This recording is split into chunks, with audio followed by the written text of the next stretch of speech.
IPAC red यानी ED ने article 32 के तहत ही क्यों खटखटाया सुप्रीम कोर्ट का दरवाजा। क्या होता है कैविएट जो ममता सरकार ने लगाया है? क्या है आर्टिकल 32 जो आईपीएसी केस में बनेगा ईडी का हथियार? सब कुछ बताएंगे विस्तार से। नमस्कार, आप देख रहे हैं न्यूज 18 का डिजिटल प्लेटफॉर्म और मैं हूं आपके साथ श्रुति श्रीवास्तव। पश्चिम बंगाल में कोयला घोटाले की जांच अब देश की सबसे बड़ी अदालत तक पहुंच गई है। प्रवर्तन निदेशालय यानी ईडी ने कोलकाता स्थित आईपीएसी दफ्तर और इसके डायरेक्टर प्रतीक जैन के घर पर हुई रेड के बाद सुप्रीम कोर्ट का रुख किया है। ईडी ने इसके लिए संविधान के आर्टिकल 32 का सहारा लिया है। यह कदम कानूनी रूप से बेहद गंभीर माना जा रहा है। एजेंसी ने सीधे तौर पर मुख्यमंत्री ममता बनर्जी पर गंभीर आरोप लगाए हैं। उनका कहना है कि मुख्यमंत्री ने खुद रेड वाली जगह पर घुसकर अहम सबूतों और दस्तावेजों को वहां से हटाया है। बंगाल की पुलिस पर भी जांच में बाधा डालने का आरोप लगा है। उधर ममता सरकार ने भी सतर्कता दिखाते हुए सुप्रीम कोर्ट में कैविएट याचिका दाखिल की है। कोलकाता हाई कोर्ट में हंगामे के चलते सुनवाई टलने के बाद अब सबकी नजरें दिल्ली पर टिकी हैं। यह मामला अब एक बड़े संवैधानिक टकराव की ओर बढ़ गया है। अब आपको बताएंगे कि जो ईडी का हथियार बनेगा क्या है आर्टिकल 32, जिसके तहत ईडी सीधे सुप्रीम कोर्ट गई है। दरअसल आर्टिकल 32 को भारतीय संविधान की आत्मा कहा जाता है। इसके तहत कोई भी नागरिक या संस्था मौलिक अधिकारों के हनन पर सीधे सुप्रीम कोर्ट जा सकती है। आमतौर पर जांच एजेंसियां हाई कोर्ट जाती हैं, लेकिन ईडी ने दावा किया है कि बंगाल में उसकी निष्पक्ष जांच करने की आजादी छीन ली गई है।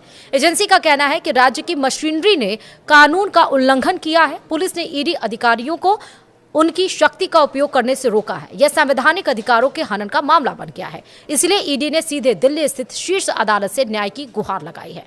दूसरा सवाल है, ममता बनर्जी पर क्या है ईडी के वो संगीन आरोप? दरअसल ईडी ने अपनी 28 पन्नों की याचिका में कई सनसनीखेज खुलासे किए हैं।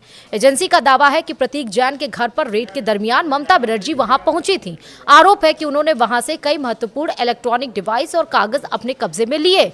ईडी के अनुसार ये सबूत कोयला घोटाले की मनी ट्रेल को साबित करने के लिए बेहद जरूरी थे। एजेंसी ने ममता बनर्जी के इस कदम को जांच में सीधा दखल बताया है। मुख्यमंत्री का किसी रेड वाली लोकेशन पर जाना कानूनी रूप से विवाद का विषय बन गया है। बीजेपी ने भी इस पर सवाल उठाए हैं। सवाल यह भी है कि क्या बंगाल सरकार का कैविएट क्या है और यह क्यों लगाया गया है? दरअसल ममता सरकार को इस बात का पूरा अंदाजा था कि ईडी सुप्रीम कोर्ट जाएगी, इसलिए राज्य सरकार ने पहले ही वहां कैविएट दाखिल कर दिया। कैविएट एक प्रकार का कानूनी सुरक्षा कवच होता है। इसका सीधा मतलब है कि सुप्रीम कोर्ट बंगाल सरकार का पक्ष सुने बिना कोई आदेश नहीं देगा। यह याचिका एक तरफा कार्रवाई को रोकने के लिए लगाई जाती है। बंगाल सरकार चाहती है कि एजेंसी के दावों पर कोई भी फैसला आने से पहले उनका पक्ष सुना जाए। यह कूटनीतिक और कानूनी लड़ाई का एक महत्वपूर्ण हिस्सा बन गया है।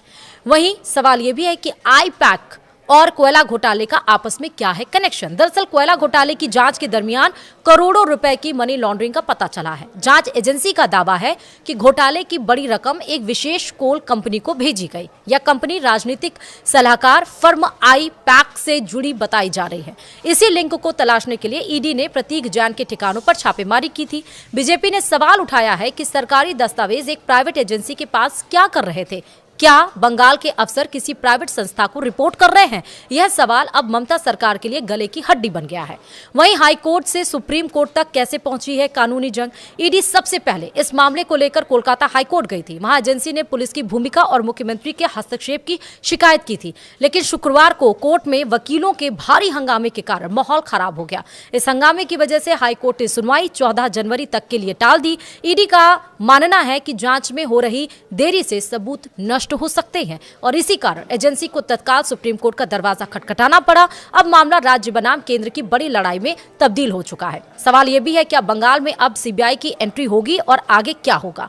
ईडी ने अपनी याचिका में केवल बाधाओं की शिकायत नहीं की है। एजेंसी ने साफ तौर पर मांग की है कि इस पूरे मामले की जांच अब सीबीआई को सौंपी जाए। उनका तर्क है कि राज्य पुलिस और प्रशासन के रहते निष्पक्ष जांच संभव नहीं है। अगर सुप्रीम कोर्ट सीबीआई जांच के आदेश देता है तो यह राज्य सरकार के लिए बड़ा झटका होगा।